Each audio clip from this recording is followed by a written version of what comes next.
தாங்கள் அதை ஒரு இலக்கிய வகையாகவோ அல்லது வகைமையாகவோ இங்கு குறிப்பிட்டிருக்கக்கூடிய ஒரு சூழ்நிலையை நான் கண்டுணர்ந்தேன். உருவகம் அணியா அல்லது இலக்கியமா? அப்படி இலக்கியமாக நீங்கள் எடுத்துக்கொள்வது உங்களுடைய ஆய்வு பொருளுக்கு நீங்களாக எடுத்துக்கொண்ட ஒரு வகைப்படுத்தப்பட்ட ஒரு முயற்சியா, அல்லது தமிழ் கூறும் நல்லுலகமே இதை ஏற்றுக்கொள்கிறதா இலக்கியமாக உருவகத்தை என்பதை அருள்கூர்ந்து தெளிவுபடுத்துமாறு தங்களை தாட்சியோடு கேட்டுக்கொள்கிறேன். நன்றி. முற்றுருவகம் உருவகம் என்பது அணி அடிப்படையிலே அணி என்ற நிலையிலிருந்து வளர்ந்து ஒரு இலக்கிய வகைக்கு ஒரு வளர்ச்சியை பெற்றிருக்கக்கூடிய ஒன்று உருவக அணி. முற்றுருவகம் என்ற பெயரிலே முழு நூலும் படைக்கப்பட்டிருக்கின்றது. அது முற்றுருவகம் என்ற இலக்கிய நிலையில முழு நூல் ரட்சணிய யாத்திரிகம் முழுக்க முழுக்க பெத்லகேம் பிரபஞ்சு முழுக்க முழுக்க உருவகத்தால் படைக்கப்பட்ட இலக்கியங்கள். அதனால் அந்த இலக்கியங்களை உருவக இலக்கிய வகைக்கு நான் உட்படுத்துகின்றேன். அது கிறிஸ்தவ இலக்கியத்திற்குரிய ஒரு தனித்தன்மைகளில் ஒன்று என்பதை நான் சொல்ல விரும்புகிறேன். வேறு கருத்துக்கள் அல்லது கேள்விகள்? செல்லம் நாராயணராஜா ராஜபாண்டி ஐயா விவிலியத்தை சொல்லுகின்ற பொழுது அகப்பொருள் பற்றி கூறினீர்கள். அதில் ஜீவன் ஐக்கிய பொருள் என்றெல்லாம் கூறினீர்கள். அதற்கு சிறு விளக்கமாக கேட்டு அறிந்து கொண்டிருக்கிறேன். இது பொதுவாக சமய இலக்கிய மரபிலே இருக்கக்கூடிய ஒரு வகை. சமய இலக்கியங்கள் பல சமயங்களிலும் சைவ வைணவ பிற சமயங்களிலும் ஆன்மாவை இறைவனை தலைவனாக கொண்டு இந்த தலைவியாகிய ஆன்மா அவரை சென்று அடைவதற்கு முயலுகின்ற முயற்சியை நாயகன் நாயகி பாவம் என்ற தன்மையிலே பல சமயங்களும் சொல்லுகின்றன. அதற்கு திருவிவிலியத்தில் சான்றாக முதல் நிலையிலே காணப்படுகின்றது என்ற கருத்தை நான் சொல்றேன். 40 ஆண்டுகளுக்கு முன்பு அவருடைய காலடியில் நான் தமிழ் பயின்றேன். 10 ஆண்டுகளுக்கு முன்பு ஒரு முனைவர் பட்டம் பெற்றேன். என்னுடைய ஆசானுடைய கருத்தரங்கம் இங்கு நடக்கின்றது என்று சொன்ன உடனே எனக்கு இப்பொழுது வேறு அமர்வு இருந்தாலும் என் கால்கள் இங்கே கைத்து வந்துவிட்டது. எல்லாருக்கும் மேலாக தலைவராக இருக்கக்கூடிய ஐயா அவர்களுடைய மகள் என்னிடத்திலே சிகிச்சை பெற்றிருக்கிறார்கள். இந்த ஒருங்கிணைந்த நிலையிலே எப்பொழுதுமே பேராசிரியரிடத்திலே ஒரு நல்ல எதிர்பார்ப்பு என்றால் அவரிடத்துல ஒரு நிமிஷம் பேசினா கூட போதும் 2 ஆராய்ச்சி தலைப்புக்குரிய தகவல். அது டாக்டர் சஞ்சீவி என்று தமிழ் பேராசிரியர் பல்கலைக்கழகத்தில் இருந்தால் பிளாஷஸ் தான் வரும். அந்த ஒரு பிளாஷுக்கு 10 டாக்டர் பட்டம் வரும். அந்த மாதிரி தான் நான் அவரிடத்துல போய் சேர்ந்தேன் எங்க தேசராஜ் ஐயா இடத்துல.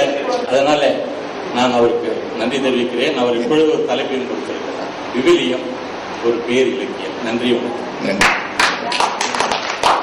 அத்தனை பெரியவர் இது நம்ம மத்தியில் உரையாற்றிருக்கிறார். நானும் ஒரு சிறு கேள்வியை பதிவு செய்து கொள்ள விரும்புகிறேன். அதாவது மொழிபெயர்ப்பு நம்ம சொல்ல பெரும் பேர் இது. மொழிபெயர்ப்பு என்று சொல்லும் பொழுது விதத்தை கண்டிப்பாக அங்கே நமது கலாச்சாரம், நமது சிந்தனைகள், நமது படிப்பினைகள், நமது சமய கொள்கைகளும் பூந்துவிடும் என்ற ஒரு ஐயப்பாடு இருக்கிறது. உதாரணமாக நீங்கள் ஜீவ அப்பம் லிவிங் பிரெட் என்று சொல்கிறீர்கள். உண்மையாக சொன்னால் ஜீவ சோறு என்றுதானே சொல்ல வேண்டும். அடுத்து சோரே உயிர் தான். ஆதமனுடைய நாவிலே சுவாசத்தை ஊதினார், அவர் ஜீவாத்மாவானார். இந்த ஜீவாத்மா பரமாத்மாங்கிறது நம்ம நாட்டினுடைய இங்கே இருக்கக்கூடிய ஒரு கொள்கை. இது அங்கே பூந்து விட்டதா என்ற கேள்வியெல்லாம் வருகிறது. ஆனா இதற்கெல்லாம் ஒரு அரை நிமிடத்தில் பதில் சொல்ல முடியுமா நமக்கு தெரியல.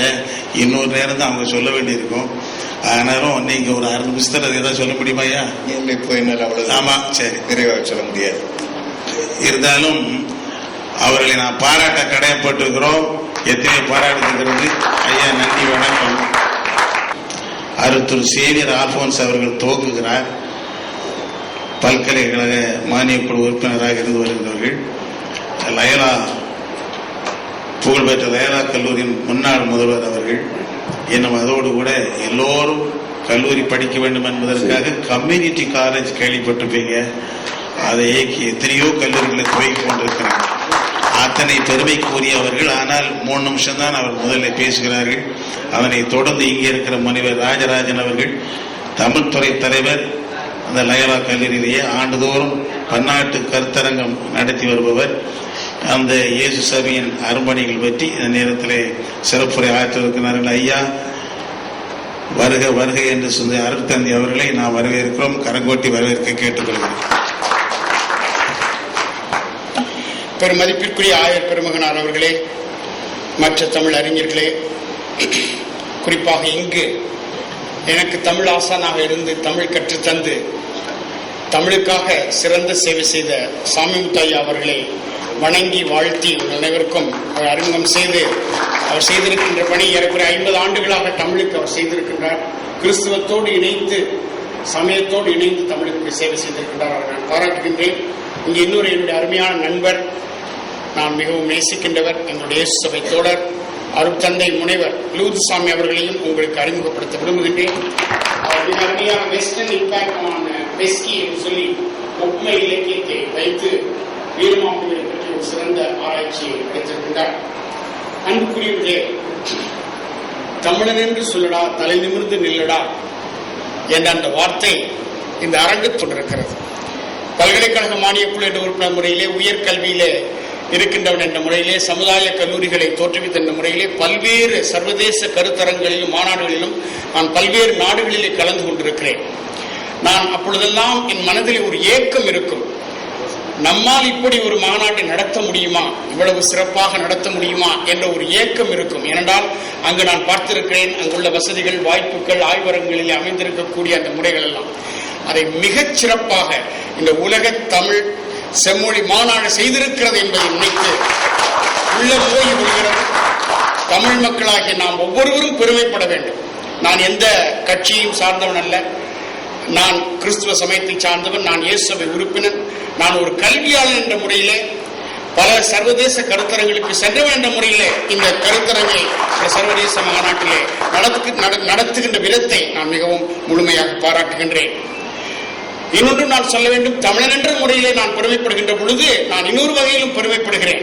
ஏனென்றால் நான் இயேசு சபை தாய், தமிழை தாய் என்று சொல்கிறோம்.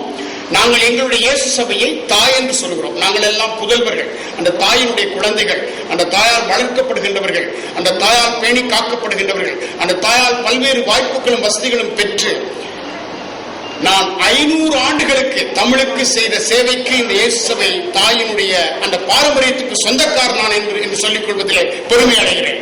என்றால் இங்கு வந்த தத்துவ போதகர் முதல் வீரமாமுனிவர் முதல் இங்கு வந்திருக்கக்கூடிய மிகப்பெரிய அடிகளார்கள் எல்லாம், இப்பொழுது இருக்கக்கூடிய ராஜமாணிக்கனார், அண்மையில் மறைந்த ராஜமாணிக்கனார் பல ஆண்டுகளாக முதல்வராக இருந்து மிகப்பெரிய தமிழ் பணி ஆற்றிய அருட்தந்தை சி.கே. சுவாமி அவர்கள், அருட்தந்தை வி.மி. ஞானப்பிரகாசம் அடிகளார் அவர்கள் இப்பொழுதும் தமிழ் பணி ஆற்றிக் கொண்டிருக்கின்ற எத்தனையோ தந்தைகளை பற்றி நம்முடைய பேராசிரியர் ராஜராஜன் அவர்கள் குறிப்பிடப் போகின்றார்கள். ஆகவே இந்த தந்தைகள் எல்லாம் நான் வாழ்த்தி வணங்கி பாராட்டி அவர்கள் செய்து வருகின்ற தமிழ் சேவை வளர வேண்டும். அதாவது சமயம், கிறிஸ்துவ சமயம் தமிழுக்கென்று சிறப்பான பணியை செய்திருக்கின்றது. தமிழுக்கென்று ஆராய்ச்சி என்ற ஒரு நிலையை தந்திருக்கிறது. தமிழிலும் சிறந்த ஆராய்ச்சி செய்ய முடியும், தமிழையும் மொழிபெயர்த்து இந்த உலகம் அனைவருக்கும் கொடுக்க முடியும். தேமதுர தமிழோசி உலகமெல்லாம் பரமுகை செய்தல் வேண்டும் என்று சொன்னான் அந்த கவிஞன்.